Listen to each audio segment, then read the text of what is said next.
It's time for the EveryDollar budget plan for next month. We do this every month. We project out what we expect we're going to expend. And sometimes it works out well, and sometimes it doesn't. Because let's be honest here, sometimes a lot of stuff changes in our month.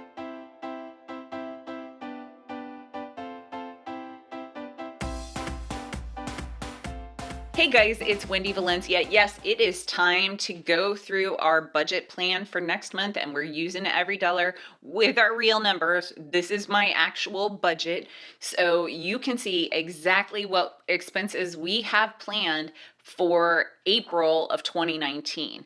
And I'll tell you, these numbers basically are the idea, what we expect to expend. They are not what we actually expend. So at the end of every month, so like the first, second, third, sometime before the fifth, I get out another video of how the month went. And I promise you, it is almost never the same. I don't know legitimately how those people who put out, here's the budget plan and this is what we're spending, how they actually do it, because my budget never works out that way. But we have enough money in there that we can ebb and flow with the tide, and we'll just chill as things are going along and not freak out too much. So this month, for right now, our income is $11,708. But we haven't taken all the money out from the surprises of March, so that income for paying the April bills is likely to be significantly lower. God help us if we owe money for our taxes. We usually get money back, but with all the tax changes that happened, when I projected out last year, it looked like we were going to be significantly under, like having to owe lots of money, and I'm a little nervous about that. The first item in our budget is our housing category, and that has our storage unit. Why do we have a storage unit? We are living at my parents' house. This is my mom's painting. She had it painted for my dad. So while we are living at my parents' house, everything we own is in a storage unit. No, I'm not going to sell it, so don't ask me to. I have a whole video on it if you would like to watch that. It is down in the description box. In our utilities category, we have our cell phones at $189 and our Skype at $20. In our food category, I have decided to divvy out the Home Chef because several of you have asked me how much Home Chef costs, and it is not cheap, I will tell you. But for us, it is worth the cost for sure, 100%. So we are spending about $200 on groceries, $40 on school bucks, which is Melina's lunches at school. So she can buy breakfast or lunch at school whenever she wants.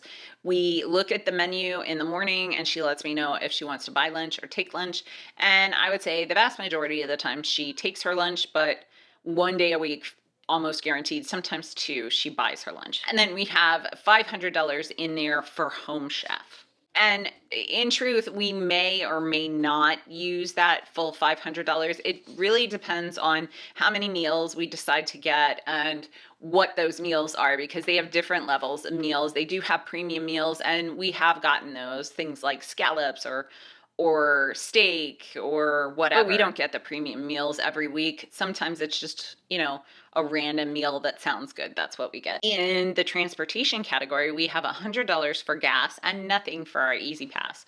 I don't anticipate using the Easy Pass very much this month. In our insurance and tax category, we have $219 for our car and renter's insurance, $96 for our life insurance, which, by the way, is going to be going up. As soon as they give me the bill, I'm probably going to have to start paying on it. So that $96 could double. The CMFG life insurance for $12 and $35.83 for Mauricio's life insurance. You should never skimp on insurance because insurance is there for a reason. It's there for emergencies. It's one of those things that you just have to happen because you never know what will happen. And pretty much guaranteed if you have it, you're not going to need it. But if you don't have it, you will. In the health category, we have $100 for Mauricio's medication and $100 for Melina's medication. Melina hasn't had surgery yet. So I anticipate her surgery to be scheduled in the first 2 weeks in April. So that will be an additional expense, but I still have it when I'm filming this. It's still in the March budget. So that $750 will actually get rolled over into April and we'll just pay it that way. In our savings category, which is not actual typical savings, it's actually just sinking funds, we have $1,000 for our trip to Colombia, which says April, but it's been postponed. We have $200 for summer camp. We have $150 for medical, $100 for car repair replace, $300 for Christmas, $100 for an emergency trip to Colombia, which is different. That's should something happen and Mauricio needs to go to Colombia right away. We have $50 for miscellaneous school expenses for Melina, and we are not funding our emergency fund or work travel fund because those are both fully funded. And please feel free to ignore the remaining column because that is not accurate. This is one of the things I actually dislike about EveryDollar. So I update my totals in my March budget, but I had already created my April budget. So when I create my April budget, those totals stay the same. And it won't let me update the April budget until April.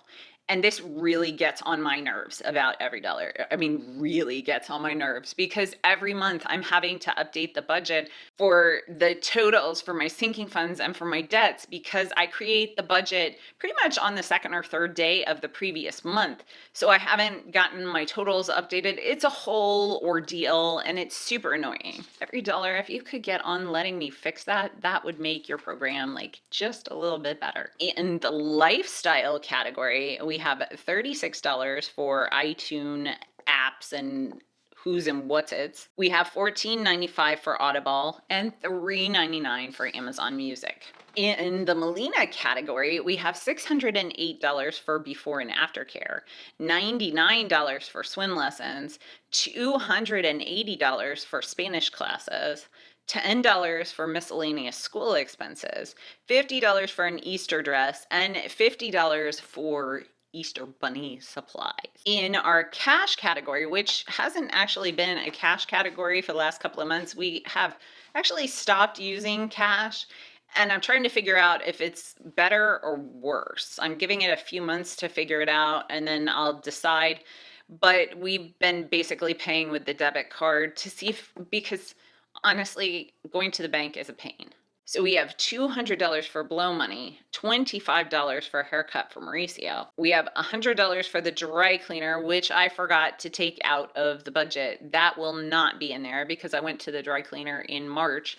So that should have gone down to like $20 in case I know there's a sweater sitting in there, but other than that, I don't think I have anything to go to the dry cleaner. So yeah, that's going to drop down to about $20 and then $20 for Sally Beauty. And in the YouTube category, we have $4.50 for TubeBuddy, $5 for Backblaze, $9 for Morning Fame, and $99 for our EveryDollar annual fee. Cause every year in April, I pay for EveryDollar. And yes, I'm paying for another full year of EveryDollar because it's cheaper to do it that way. And I might decide to switch over to YNAB. I don't know, but I haven't made that decision yet. I really need a lot more experience on YNAB. YNAB's been giving me a headache because the auto uploads for Navy Federal stopped for like 3 weeks and it was a drama and it was kind of a pain. Don't know if that happens a lot on YNAB. I'll have to wait and see. In our online shopping category, this is the category that's there to prevent us from going over budget when we realize we need to buy something online. We have $100, as we do every month. And some months we use it and some months we don't.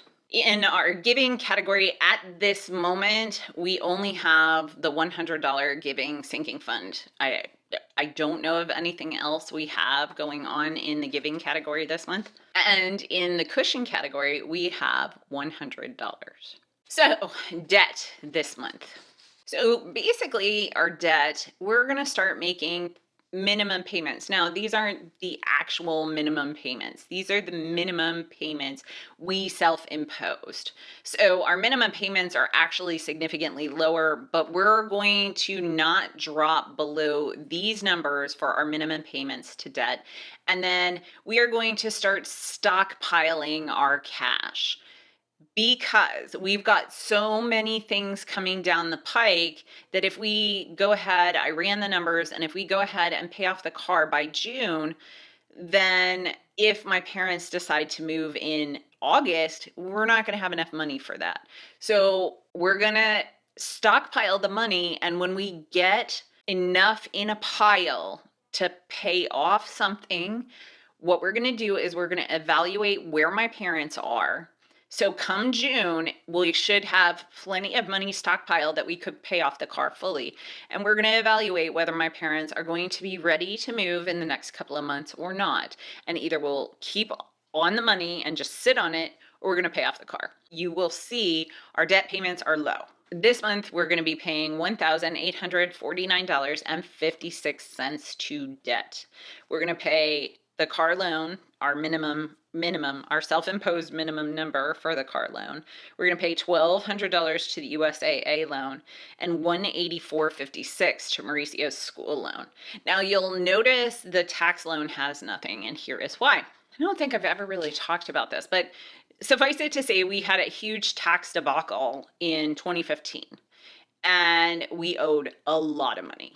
And it had to do with moving from Mexico to the United States and several things happening, and it just was a whole big debacle. Mauricio was contracting. I thought they were taking taxes out. They were not taking taxes out. It just was bad.